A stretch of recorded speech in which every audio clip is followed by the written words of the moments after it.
মুক্তারের মুখ রুচি নাই, ইয়াসিনের হওয়ার ইচ্ছা নাই, আমার তো জ্বরের মুখ। আসসালামু আলাইকুম।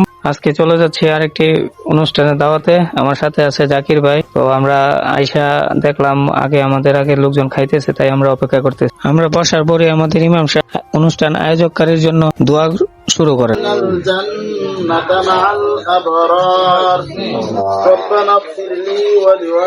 আমাদের অত্র সমাজের প্রত্যেকটা যুবক ভাই মুরব্বী যারা বেঁচে আছেন সকলের হায়াতে বরকত দান করেন। খাবার মাঝে মুক্তারে বলতেছে মুক্তারের নাকি রুচি নাই, জ্বরের মুখ, কোনো মতে 4-5 প্লেট খাইছে। এরপরে আছে আমরা রিয়াসিন, এরও বলে তেমন রুচি নাই, খাইতে পারে। এই অনুষ্ঠানে আমাদের এলাকার যুবকরা, মসজিদ মাদ্রাসার হুজুররা, এলাকার মুরব্বী অনেকে উপস্থিত ছিলেন। ভিডিওটার শেষে দেখতে পারবেন আজকের এই অনুষ্ঠানের উদ্দেশ্যটা কি, উপলক্ষে আজকের অনুষ্ঠান একটু পরেই দেখতে পারবেন।